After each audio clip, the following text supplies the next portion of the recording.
The problem is, though, that Beverly, and you've got a degree in theology, haven't you? The problem is, if you say that's the last word, this is what people argue. If you say that is it, that's what God said, that's the last word, because there's a huge, you know, within Islam, we have to acknowledge there's a modernising movement, there's a reformist movement, and there are massive debates going on at the moment. But there are a lot of people who think that's it, that's the final word, that's what he said. But even modernists believe that. Oh. Sorry, Ruth. No. I grew up in a household which was charismatic Christian, Pentecostal.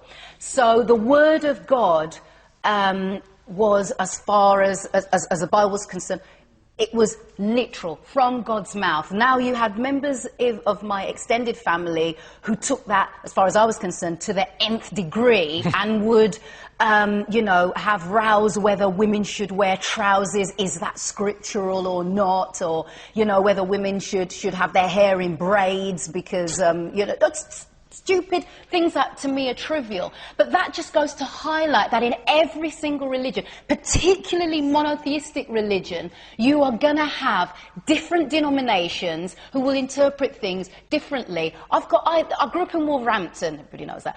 I've got mates who, you know, just everyday Mohammeds, shall we call them, who the name tells you that they were born into a Muslim family, but they go down the pub and they just like anybody else in Britain, and then you've got people like the Al-Jem Chowdhuries who are, as far as I'm concerned, monsters. There is a chasm between my mate Mohammed, who I went to school with, and Al-Jem Chowdhury, and yet both of them are classed as exactly the same thing in this country at this point. Why? Because the media has ensured that my mate Mohammed and Al-Jem Chowdhury are one and the same thing, when clearly they're not. Clearly they're not. Julie,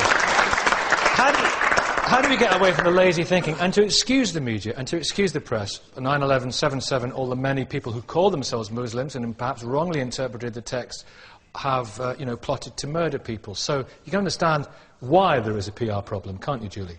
I think we can, but I think, you know, there's nothing else like it. I mean, our friend over here who was talking about Which friend? Over here on the front row here, that was talking about, who was talking about, you know, how Jesus and Jehovah... I mean, I can't remember the last time any of these things were mentioned in the newspaper, but constantly, daily, my whole life, effectively... Well, recently Elton John gave an interview. Elton John said he thought that Jesus was gay. Now, if he had said that about...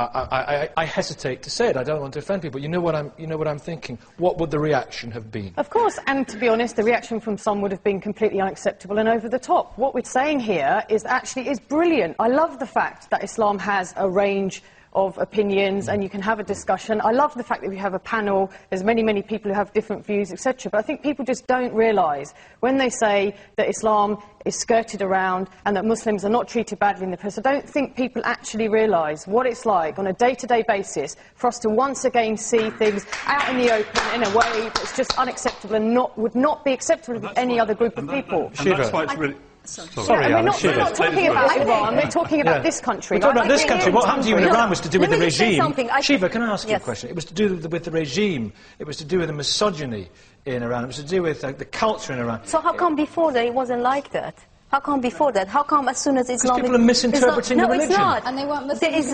When the Islam... one second. When you hear about Islam a lot in media, just because of the political Islam, just because of the movement in general, how come you haven't heard about it 30 years ago, for instance? Because nowadays it's not individual anymore, it's political Islam. That's why it issues fatwa. And you saying the regime, before that, just mention to what you said, in Morocco, it's not state and the religion together. In monarchies, in the time before the revolution in Iran, they were considered themselves as a Muslim, but the state and the religion weren't together. Nowadays, the regime is on the power, and they impose Quran, they impose Islamic laws. Why didn't we hear about this 30 years ago? Because 30 years ago we had another bogeyman, they were called communists. Communists went away, now we have Muslims. 80 years ago it was the Jews, then it was the blacks, then it was the Irish. I'll tell you There's why. always a community that's demonised in Britain, sadly. I'll tell you why. Rashid Ali.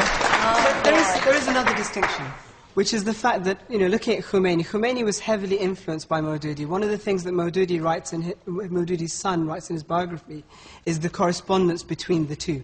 The Ayatollah. Now, this was yeah. the Ayatollah Khomeini and Sayyid Maududi. Let's not go too far back into history with a minute in the debate left to us.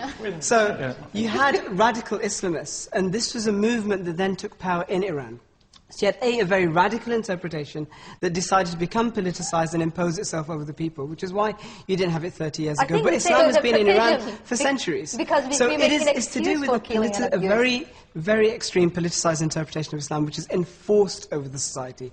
And that, I think, is where the problem lies. Miriam, last word. Yeah, no, last word, Miriam. Have we misconception. understood things better, do you think? Because of Well, after yeah. this debate, Yeah. oh, I'll leave that for the public to judge. But I would like to point out that these misconceptions have very real impact on people's lives. And this is the point, is that there was a report recently between a former anti-terrorism officer and the Exeter University looking at the way in which media reports and nationalist reports have had an impact on the motivations for assailants on Muslims. So clearly there is a link between the negative portrayals, the misconceptions then turn into prejudice and outright discrimination, and the fact that Muslims are seeing a rise in attacks on them.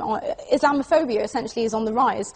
So that, you know, this isn't something that we can sweep under the carpet. These misconceptions have a real impact on our lives as a community. Do you feel angry that some of your fellow Muslims have kind of been to blame on this? Do I feel angry? I feel very disappointed and very devastated that the faith is so misrepresented in the public faith, and that the voice is given primarily to these people. I do think that there is this issue, and you know, you sort of confirm the point yourself when you bring up decontextualized quotes from the Quran. None of us refer to the Quran looking at one section out of context, and just because But other people do. That's the problem. Well, yes, but most people don't, and just because they do in Saudi Arabia, they do in Iran, and they do right across the Middle East. And just because you believe something. Wait, last word, Miriam. And just because you believe something is the word of God does not mean that you take it literally. Now, that is a key point that needs to be... We have to leave it there. No. You can join in the debate by logging on to bbc.co.uk/the big questions. I imagine some people will.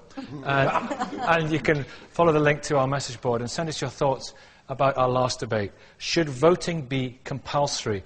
And you can find details on our webpage of how to be in our audience. We're in Newcastle next week, Edinburgh on March the 21st. Then after a 2-week Easter break, we'll be back from London on April the 11th.